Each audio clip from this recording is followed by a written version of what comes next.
ಏನ್ ಮಾಡೋನು? ಮತ್ತು ಮನೆಯೊಳಗೆ ಎಷ್ಟು ಜನ ಕುಂಡ್ರಿಸಿ ಹಾಕ್ಯಾರಂತೀರಿ? ಕೂಸ ಒಂದು ಸ್ವಲ್ಪ ಅಂಬಾಗೆಲ್ಲ ಚಾಡ್ಲಿಕ್ಕತ್ತು ಅಂದ್ರೆ ತಾಯಿ ವಿಚಾರ ಮಾಡ್ತಿರ್ತಾಳ. ಕೂಸಿನ ಹೊಟ್ಟಿ ಬಗ್ಗೆ, ಬಟ್ಟಿ ಬಗ್ಗೆ, ಅದರ ಆರೋಗ್ಯದ ಬಗ್ಗೆ ಎಲ್ಲ ತಾಯಿ ವಿಚಾರ ಮಾಡ್ತಾಳ. ಅದೇ ಕೂಸು ಧೋರಣಾಗಿ ತಿರುಗಾಡ್ಲಿಕ್ಕತ್ತು, ಎಲ್ಲ ಕೆಲಸ ತನ್ನ ಕೈಲಿ ತಾನು ನಡ್ಕೊಳಿಕ್ಕತ್ತು ಅಂದ್ರೆ ತಾಯಿ ವಿಚಾರಗಳ ಕಡಿಮೆ ಆಗ್ತಾವ. ಆ ಹುಡುಗ ತಿರುಗಾಡೋದು ಬಿಟ್ಟು ಮನೆಯಾಗೆ ಮಲ್ಕೊಳಿಕ್ಕತ್ತು ಅಂದ್ರೆ ತಾಯಿ ಅಂತಾಳ, ಹಡದ ತಾಯಿಗೆ ಅಂತಾಳೆ, ಯಾಕೆ ಹೆಣ್ಣುಗಳು ತಿನ್ಕೋತ ಮನೆಯಾಗ ಮಲ್ಕೋತರು, ಒಂದು ಸ್ವಲ್ಪ ಕೆಲಸ ಮಾಡಲ್ಲ ಅಂತ. ಇವ್ರು ಇಬ್ಬರಿಗೆ ಏನಾಗಿತ್ತು, ಮನೆಯಾಗ ಬೇಸರ ಆಗಿರು, ಓಡ್ಯಾಗ ಬೇಸರ ಆಗಿರು, ಊರಿಗೆ ಬೇಸರ ಆಗಿರು. ಯಾಕೆ ಬೇಸರ ಅಂದ್ರ ಉಣೋದು ಮನೆ ಅನ್ನ, ಮಾಡೋದು ಮಂದಿ ಉಸಾಬರಿ, ಅದು ಚಲೋನು ಆದ್ರೆ ಮತ್ತೆ ಮಂದಿಗೆ ಒಳ್ಳೆಯದು ಉಪಕಾರ ಮಾಡಿದ್ರ ಅದು ಪುಣ್ಯ ಆಗ್ತದೆ. ಇವರು ಪುಣ್ಯ ಮಾಡೋರು ಅಲ್ಲ, ಬರಿಲಾರ್ದೆ ಓದುವ ಅಂತ ಕುಂಡ್ರುದ್ರಿ.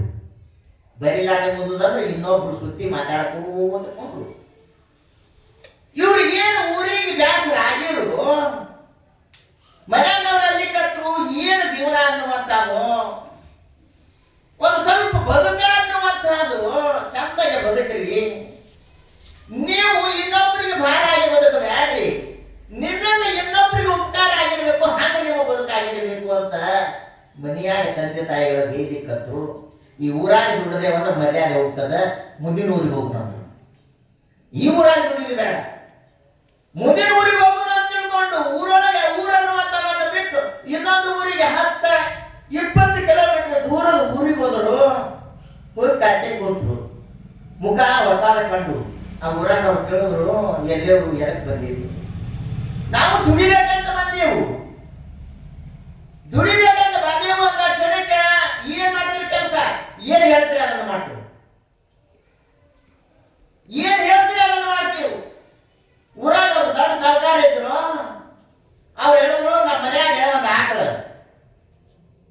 ಒಂದು ಆಕಳ ಕೈಕೊಂಡು ಬರೋದು ಒಬ್ಬ, ಇನ್ನೊಬ್ಬ ಏನ್ ಮಾಡೋದು, ನಮ್ಮ ಮನ್ಯಾಗ ಒಂದು ರಂಜನೆಗೆ ಅದ, ಊರ್ ಮುಂದೆ ಸೇದು ಬಾವಿ ಅದ, ಆ ಸೇದು ಬಾವಿಯಿಂದ ನೀರು ತರೋದು, ಆ ರಂಜನೆಗೆ ತುಂಬುದು. ಇಬ್ರು ಅಂದ್ರು ಒಂದ್ ಆಕಳ ಕೈಕೊಂಡು ಬರುದೇನು, ಒಂದ್ ತಾಸು ಮೇಯಿಸಿ ಆರಾಮ ಮಕ್ಕೋಬಹುದು ಅಂತ ಒಬ್ಬ ವಿಚಾರ ಮಾಡದ. ರಂಜನೆ ಅಂದ್ರೆ ಏನು, ಒಂದು 4 ಪಡೆದಿರ್ಬೋದು, ಇಲ್ಲ 10 ಪಡೆದಿರ್ಬೋದು. ರಂಜನೆಗೆ ತುಂಬಂತೆ ಅಂದ್ರೆ ನಾನು ಆರಾಮ ಮಕ್ಕೋಬಹುದು, 3 ಹೊತ್ತ ಊಟ ಸಿಗ್ತದ, ಆರಾಮ್ ಇರ್ಬೇಕು ಅಂತ ತಿಳ್ಕೊಂಡು ಆಯ್ತು ಅಂತ ಒಪ್ಪಿಕೊಂಡ್ರು. ಆಯ್ತು ಒಪ್ಪಿಕೊಂಡ ಇಬ್ರು ಕೆಲಸಕ್ಕೆ ಹೋದ್ರು. ಒಬ್ಬನಿಗೆ ಕೊಡ ಕೊಟ್ರು, ಒಬ್ಬನಿಗೆ ಮುಂಜಾನೆ ಆಕಳ ಬಿಚ್ಚಿ ಕೊಟ್ರು. ಆ ಆಕಳ ನಿಮಿಷಕ್ಕೆ 3 ಹರದಾರಿ ಓಡ್ತಿತ್ತು, ಒಂದು ನಿಮಿಷಕ್ಕೆ 3 ಹರದಾರಿ ಓಡ್ತಿತ್ತು. ಇವ ಏನ ಆಕಳ ಬಿಚ್ಚದ, ಓಡ್ದ ಸಂಜೆ 5 ಆದರೂ ಆಕಳ ನಿಂದಿರ್ಲಾಕ ತಯಾರಿಲ್ಲ. ಇವ್ಗೇನ ಮಕ್ಕೋಬೇಕಂದ್ರೂ ಇಲ್ಲ, ಕುಂಡ್ರಬೇಕಂದ್ರೂ ಇಲ್ಲ. ಏನು ಮುಂಜಾನೆ ಎದ್ದು ಸಾಯಂಕಾಲ ತನ ಓಡಿ ದಣದು ಬಂದ. ಇವ ಏನ್ ವಿಚಾರ ಮಾಡಿದ್ದ, 10 ಕೊಡ ನೀರು ತುಂಬುತ್ತಂದ್ರೆ ಆರಾಮ್ ಮಕ್ಕೋಬೇಕಂತ ಇವ ವಿಚಾರ ಮಾಡಿದ್ದ. ಆ ರಂಜನಿಗೆ ಏನಾಗೈತ್ರಿ, ಬೇಕಾದಷ್ಟ ನೀರು ಹಾಕಿದ್ರು ರಂಜನಿಗೆ ತುಂಬಲಿಕ್ಕೆ ತಯಾರಿ. ಸಾಯಂಕಾಲ ಬಂದ, ಹ್ಯಾಂಗರ ಆಕಳ ಅಂತ ಏನು ಆರಾಮ ಆಕಳ ಒಯ್ದು ಏನು ಬಿಟ್ನಿ, ಅದು ಮೇಯ್ದ ಆರಾಮ ಕೂತು. ಸಂಸಾರದಾಗ ಇದ್ದವ್ರಿಗೆ ಕೇಳಿ ನೀವು ಹೆಂಗದ ಆರಾಮದ, ಮೊದಲನೇ ಮಾತು ಹೆಂಗ ಮಸ್ತಾರಿ ಅಂತ ಕೇಳಿದ್ ನೀವು ಚಾರ ಆಗ್ತದೆ. ಏನ್ ಅದು ಚಾಂದಿಲ್ಲ, ಏನ್ ಚಾಂದಿಲ್ಲ, ಏನೋ ಮಗನ ಮದುವೆ ಮಾಡಿದ್ನಿ, ಮನೆಗೆ ಸೊಸಿ ಬರೋದ್ರೆ ಆರಾಮ್ ಇರ್ತಾವಂತ ಮಾಡಿದ್ನಿ. ಸೊಸಿಗೆ ಮನೆಯಾಗ ಹೊಂದಾಣಿಕೆ ಆಗೋದು, ಅತ್ತಿ ಸೊಸಿ ಜಗಳ ನಡೆದವು, ಪ್ರಪಂಚದ ತಾಪತ್ರಗಳು ಹೆಚ್ಚಾಗ್ಯಾವು ಅನ್ನುವಂತ ಎಲ್ಲರಿಗೂ ತಾಪತ್ರಗಳನ್ನು ಕೇಳುವುದೇ ಹೊರತಾಗಿ ಮೊದಲೇದ ಮಾತ ಹಿಂದಿದ್ದು ಉಳಿದ್ರು.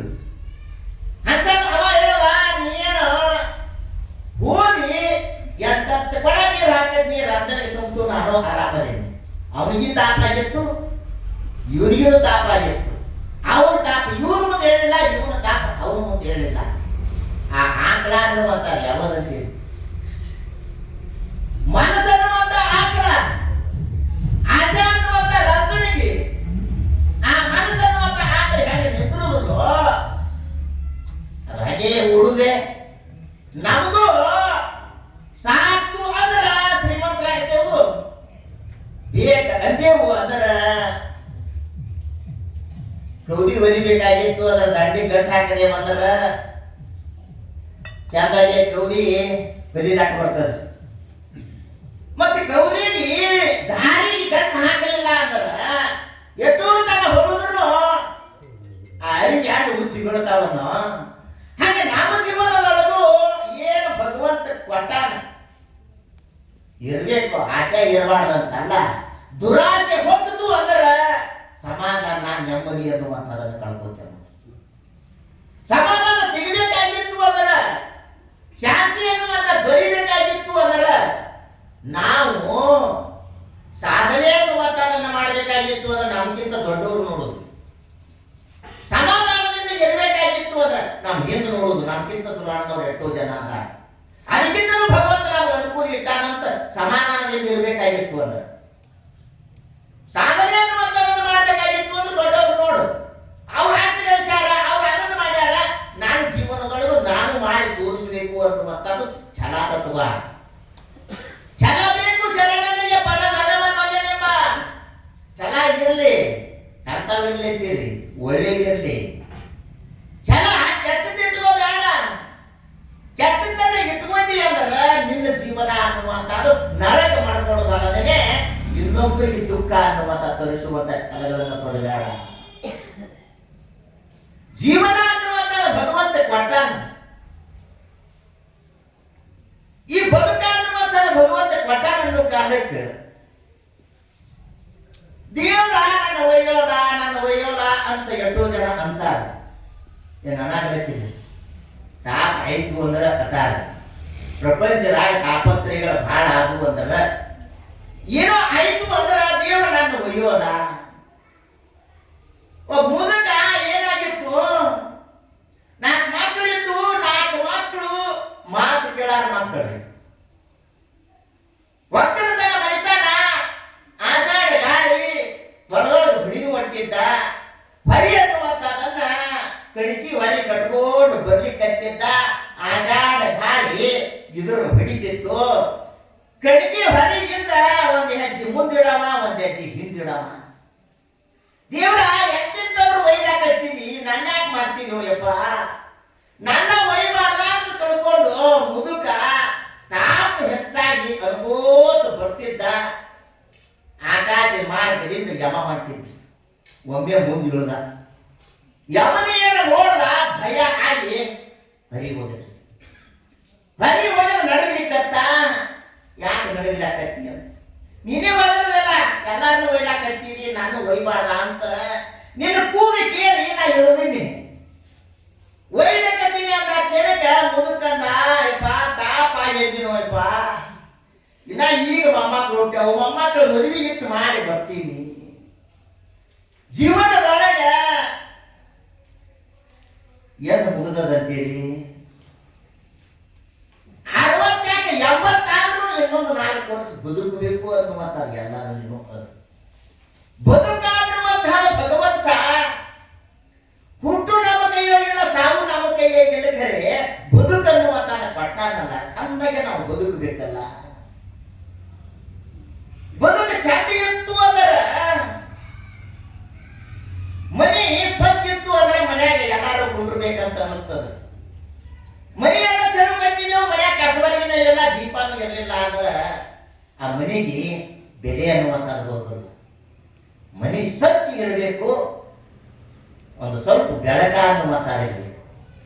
ಹಾಗೆ ನಮ್ಮಲ್ಲಿನೂ ಮನಸ್ಸು ಸ್ವಚ್ಛ, ಒಂದು ಸ್ವಲ್ಪ ಜ್ಞಾನ ಅನ್ನುವಂಥದ್ದು. ಈ ಜಗತ್ತಿಗೆ ನಾವು ಬರೋಕ್ಕಿಂತಲೂ ಮೊದಲ ಜಗತ್ತು ಅದು. 4 ದಿನ ಅವಕಾಶ ಕೊಟ್ಟಾನ ಭಗವಂತ. ಈ ಅವಕಾಶ ಅನ್ನುವಂಥದ್ದ ಬಳಸಿಕೊಂಡು ಚಂದಗೆ ಬದುಕಿ ಒಂದು ದಿನ ಹೋಗುವುದಂತೂ ನಿಶ್ಚಿತ ಅದ. ಏನಿಲ್ಲತ್ತೀನಿ ಹಣ್ಣೆನಂತೂ ಇರ್ಬೇಕಂತ ಎಲ್ಲಾರು ಅದೇವ ಖರೆ. ಆದ್ರೆ ಈ ಜಗತ್ತಿನ ನಿಯಮ ಅನ್ನೋ ಮಾತಾಡು ಹಣ್ಣೆಲೆ ಉದುರುವುದು, ಹಸಿರೆಲೆ ಚಿಗಿಯೋದು. ಆ ಹಸಿರೆಲೆ ಚಿಗಿಬೇಕಾಗಿತ್ತು ಅಂದ್ರ ಹಣ್ಣೆಲೆ ಆಗಿರುವಂತಹದ್ದು. ನಾವೆಲ್ಲರೂ ಮುಂದಿನವರಿಗೆ ಮಾರ್ಗದರ್ಶಕರಾಗಿ ಒಳ್ಳೆಯವರಾಗಿ ಬದುಕ ಅನ್ನುವಂಥದ್ದನ್ನು ಬದುಕದೇವು ಅಂದ್ರೆ ನಮ್ಮ ಬದುಕ ಹಸರಾಗ್ತದೆ. ಅಂತ ಬದುಕ ನಮ್ಮದಾಗಬೇಕಾಗ್ಯದ. ನಮ್ದೇನಾಯ್ತು ಅನ್ಕೋಂತ ಬದುಕುವುದಾಗಲಿ, ಉತ್ಸಾಹದಿಂದ ಬದುಕುವುದು. 10 ವರ್ಷರೇ ಬದುಕಲಿ, 100 ವರ್ಷರೇ ಬದುಕಲಿ, 70 ಆದ್ರೂ ಉತ್ಸಾಹದಿಂದ ಬದುಕ ಅನ್ನುವಂತ ಇತ್ತು ಅಂದ್ರೆ, ಉತ್ಸಾಹ ಇರಲಿಲ್ಲ ಅಂದ್ರೆ ಏನ್ ಮಾಡೋದಂತೀರಿ? ಒಂದು 70-75 ವರ್ಷದ ಮುದುಕ ಮಾವಿನ ಗಿಡ ಹಚ್ಚಲಾಕತ್ತಿದ್ರಿ. ಮಾವಿನ ಗಿಡ ಹಚ್ಚಲಿಕ್ಕೆ 80 ವರ್ಷದ ಮುದುಕ ಆ ನಾಡಿನ ಮಹಾರಾಜ ಅದೇ ದಾರಿಯಿಂದ ಹೊರಟಾನ. ದಾರಿಯಿಂದ ಹೋಗ್ತಾ ಇರುವಾಗ ಮಹಾರಾಜ ನೋಡಿದ್ರು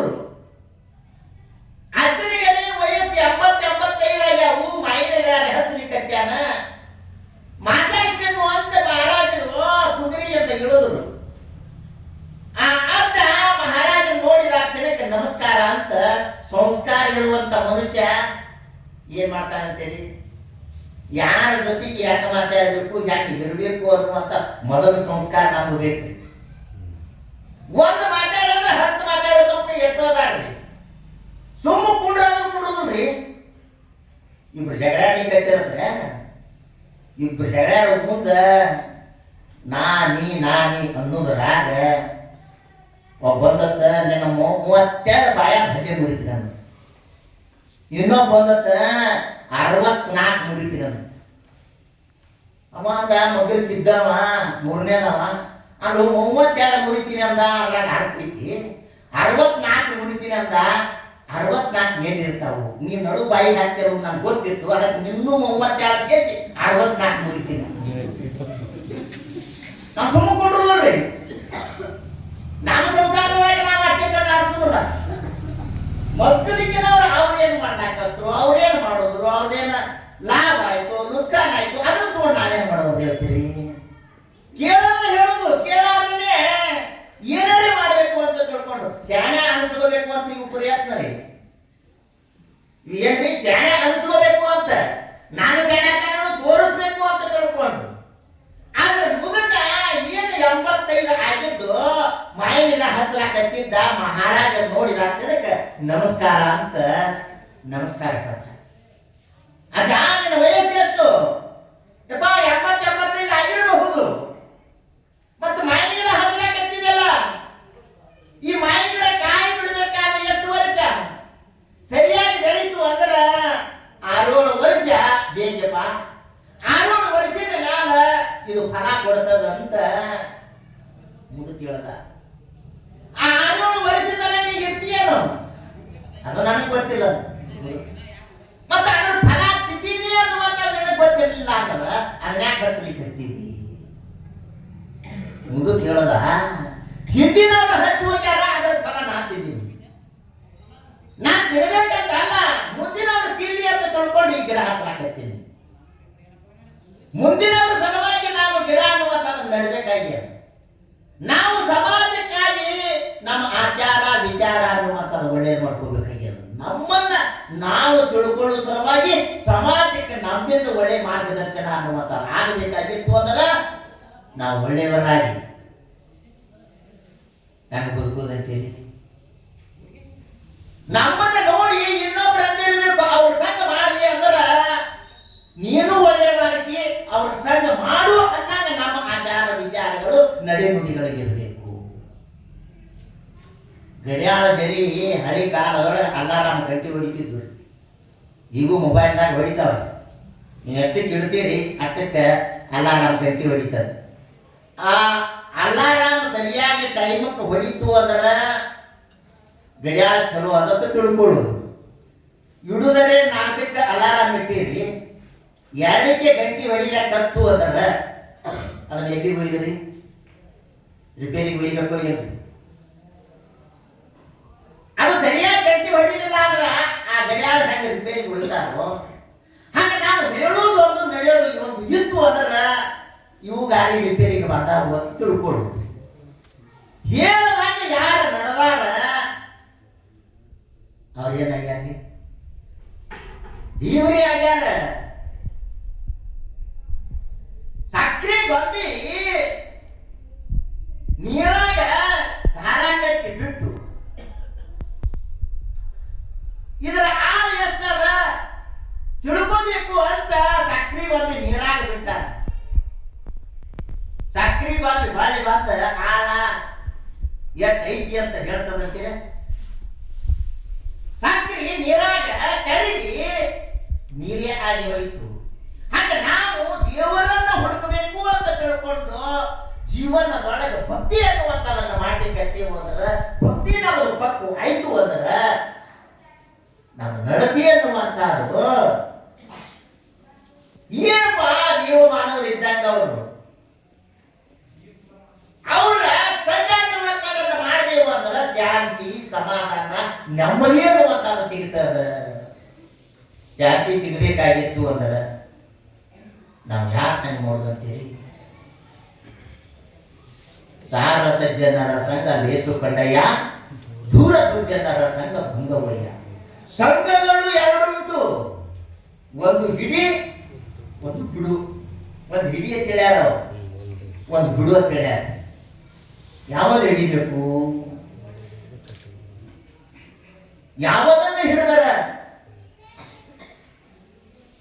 ಇಲ್ಲಿ ನದಿ ತುಂಬ ಹರಿಲಿಕ್ಕತ್ತದ. ತುಂಬ ಹರಿಯುವಂತ ಪ್ರಸಂಗದೊಳಗೆ ಇಬ್ರು ಅಣ್ಣ ತಮ್ಮ ಏನ್ ಮಾಡ್ತಿರು? ನದಿಯೊಳಗ ಮಹಾಪೂರ ಬತ್ತು ಅಂದ್ರ ಏನಾದ್ರೂ ಹರ್ಕೊಂಡು ಬತ್ತು ಅಂದ್ರ ಅದನ್ನು ತಂದು ಅವರು ಜೀವನ ಅನ್ನುವಂಥದನ್ನು ಸಾಗಿಸ್ಕೊತಿರು. ಒಂದು ದಿವಸ ಮಹಾಪೂರ ಬಂದದ. ತಮ್ಮ ಇದ್ದವ ಅಣ್ಣ ಹೇಳ್ದ, ಏನ ಮಹಾಪೂರೇ ಬಂದದ, ಅಲ್ಲೇನೋ ಒಂದು ಕಂಬಳಿ ಮಟ್ಟಿ ಅಂತ ಅದು ಕಂಬಳಿ ಹರ್ಕೊಂಡು ಹೊಂಟದ. ಯಾರೋ ದೊಡ್ಡ ಗಂಟ ನೀರೊಳಗೆ ಹರ್ಕೊಂಡು ಹೊಂಟದ, ತಗೊಂಡು ಬಾ ತಮ್ಮ ಅಂತ ತಿಳ್ಕೊಂಡು ತಮ್ಮ ಈಸು ಬಿದ್ದು ಹೋಗ್ತಾನ. ಹೋಗುದ್ರೊಳಗ ಕಂಬಳಿ ಇರಲಿಲ್ಲದು, ಕಾಟಿ ಪ್ರಾಣ ಭಯದಿಂದ ನೀರಾಗ ಹರ್ಕೊಂಡು ಹೊಂಟಿತ್ತು. ಯಾವಾಗ ಮನುಷ್ಯ ಹೋದ ದಪ್ಪನೆ ತೆಕ್ಕಿ ಬಿಡ್ತು ಮನುಷ್ಯ. ಅಂತಿದ್ದವ ದಂಡಿಗೆ ಕೇಳಲಿಕ್ಕತ್ತಾನ, ತಮ್ಮ ಬಾರ್ಲ ಇಡ, ಇದು ಕಾಂಬಳಿ ಅಲ್ಲ ಕಾಟಿ ಅದ, ಬಿಡಿಸ್ಕೊಳ್ಬ. ನಾವೆಲ್ಲ ಬಿಡಿಸ್ಕೊಂಡು ಬರ್ಬೇಕಂತ ಬಿಡಾಕ್ತಾ ಏನಿಲ್ಲ. ಯಾವಾಗಂತೀರಿ? ಕಾಟಿ ಸಂಸಾರ ಅನ್ನುವಂತ ಕಾಟಿ ಹಿಡ್ಕೊಂಡದ ಯಾರನ್ನ? ಈ ನೆತ್ತವ್ರು ಹಿಡ್ಕೊಂಡು ಕೂತೋರ್ತಾನ. ಬಿಡ್ಬೇಕೆಲ್ಲ ನೀವು ಕರೆ ಏನಿಲ್ರಿ, ನಾ ಇರ್ಲಿಲ್ಲ ಅಂದ್ರೆ ನಡೀತದ. ನಾ ಇರ್ಲಿಲ್ಲ ಅಂದ್ರ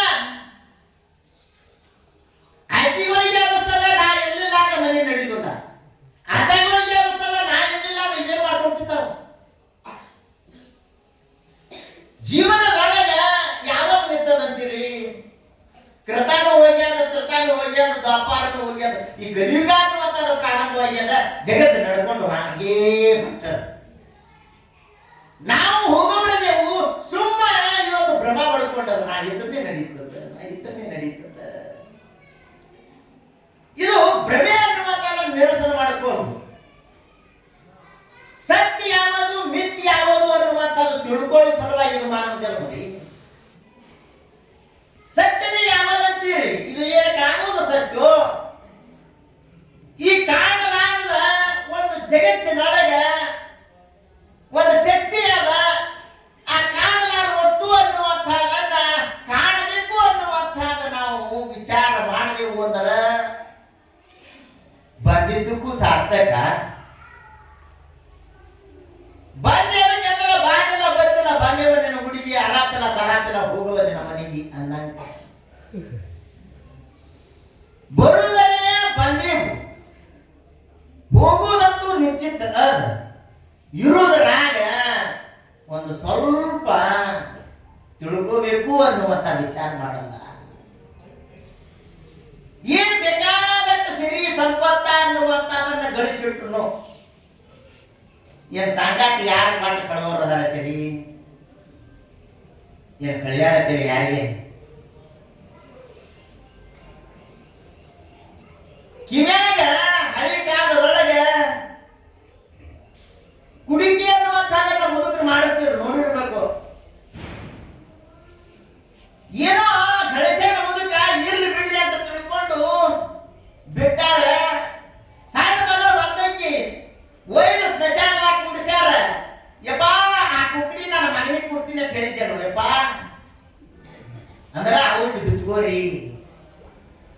ಜೀವನದೊಳಗ ಏನು ನಮ್ಮ ಜೊತೆಗೆ ಬರುದದ, ಎಲ್ಲ ಇಲ್ಲೇ ಬಿಟ್ಟು ಹೋಗುದಂತ ಅಲ್ಲ, ನಮ್ಮ ಜೊತೆಗೆ ಬರುದದ. ಯಾವುದು ಬರುದದ?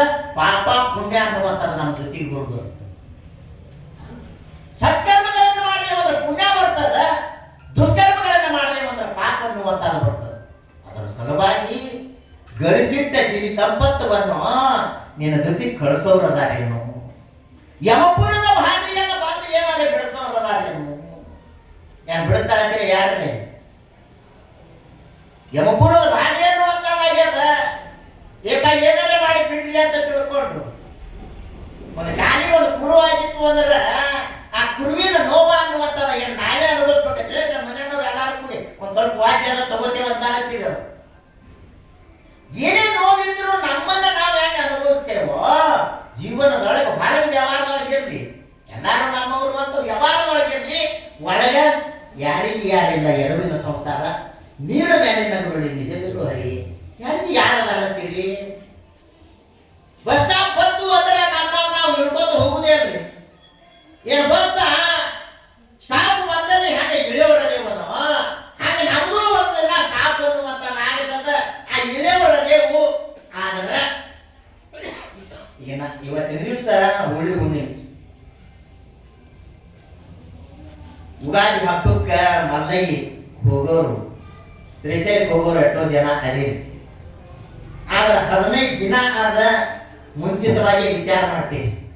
ಶ್ರೀಶೈಲಕ್ಕೆ ಹೋಗುದದ, ಅರ್ಬಿ ತೊಳೆದಿಟ್ಕೋಬೇಕು, ಹಾಸಿಗೆ ತಗೋಬೇಕು, ಅಡಿಗೆ ಮಾಡಿ ಬುತ್ತಿ ಕಟ್ಕೋಬೇಕು.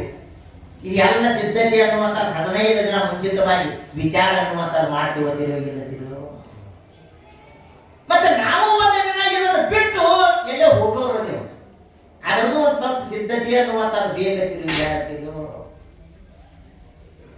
ಒಂದು ದಿನ ಬಿಟ್ಟಂತೂ ನಿಶ್ಚಿತ ಹೋಗುವುದಾದರೆ ಇರುವುದ್ರೊಳಗೆ ನಿನ್ನ ಮೇಯಾಗ ಶಕ್ತಿ ಇರುವುದ್ರೊಳಗೆ ಏನೇ ಒಂದು ಸ್ವಲ್ಪ ಜೀವನದೊಳಗೆ ಮಾಡುವುದು ನಾವು ಮಾಡ್ತೇವೆ. ಹೆಂಗ್ ಮಾಡ್ತೇವೆ ಅಂತೇಳಿ ಯಾರಿಗೇ ಉಪಕಾರ ಅನ್ನುವಂಥದ್ದನ್ನು ಮಾಡದೆ ಬಂದ್ರೆ ಇನ್ನೊಬ್ರು ಮುಂದೆ ಹೇಳ್ಕೋತ ತಿರುಗಾಡ್ತೇವೆ. ನನ್ನಿಂದನೇ ಆಯ್ತು ಅವ್ರು, ಅವರೇ ದ್ರಾಕ್ಷಿ ಹಾಕ್ತೇರಿ ಅದಕ್ಕೆಲ್ಲ ರೊಕ್ಕ ನಾನೇ ಕೊಟ್ಟಿನಿ. ರೊಕ್ಕನ ಕೊಟ್ಟಿದ್ದರೆ ಬಿಡಿ ತಗೊಂಡಿದ್ದೆ ನಾ. ಮಾಡೋದು ಉಪಕಾರ ಮಾಡಿ ಮರೆಯೋದು. ದೇವರಿಗೆ ಎಲ್ಲ ಕೊಟ್ಟಾನನ್ನು ಕಾಲಕ್ಕೆ ಒಂದು ದಿನ ಯಾಕೆ ಹೇಳಾನಂತೀನಿ ನಾ ಇವ್ರಿಗೆಲ್ಲ ಕೊಟ್ಟಿ ಅಂತ. ಆದ್ರೆ ನಾವು ದೇವರಿಗೆ ಏನ್ ಮಾಡ್ತೇವೆ ಅಂತೀರಿ? ಹೋಳಿಗೆ ಮಾಡಿವ್ರಿ ಇವತ್ತಿನ ದಿವಸ ಎಲ್ಲಾರು ದೇವರಿಗೆ ನೈವೇದ್ಯದ ಹೋಳಿಗೆ ಆಗ್ತಾವತ್ತೀರಿ. ಇಟ್ಟಿಟ್ರಿ ಸಣ್ಣ ನಿಮಗೆ ಉಣ್ಣೋರಿ ದೊಡ್ಡ. ಆದ್ರೆ ದೇವರ ಕೇಳಿದ ಏನ್ ಕೇಳ್ಯಾನತ್ತೀರಿ? ಒಯ್ದು ಹೋಳಿಗೆ ಎಲ್ಲ ದೇವರ ಸೇರಿ ತಗೊಂಡಿದ್ದ ಅನ್ನದ ಮುಂದಿನ ಅಮಾಸಿಗೆ ನೀವು ದೇವರಿಗೆ ತರುವುದಲ್ಲ. ಯಾಕೆ? ಭಗವಂತ ಬೇಡವಲ್ಲವ, ಕೊಡವಲ್ಲವ, ಕೊಟ್ಟವ, ಮುಂದೆ ಕೊಡವಲ್ಲ. ಆದ್ರೆ ನಾವೇನು ತಿಳ್ಕೊಂಡಿದ್ದೆವು? ದೇವರಿಗೆ ನಾ ಅದನ್ನು ಮಾಡಬೇಕು, ಇದನ್ನು ಮಾಡಬೇಕು, ಅದನ್ನು ಹಾಕಬೇಕು, ಇದನ್ನು ಹಾಕಬೇಕು ಅಂತ. ಒಬ್ಬ ಸಾಹುಕಾರ ದೊಡ್ಡ ಗುಡಿ ಕಟ್ಟಿದ್ದ. ದೊಡ್ಡ ಗುಡಿ ಕಟ್ಟದ, ಗುಡಿ ಮೂರ್ತಿ ಕುಂಡ್ರಿಸಿದ್ರು. ಮೂರ್ತಿ ಪ್ರತಿಷ್ಠಾಪನೆ ಅನ್ನುವಂಥದ್ದಾಯ್ತು. ಪೂಜಾರಿ ನೆಟ್ಟರು. ಮನೆಗೆ ಬಂದ ಅಜ್ಜ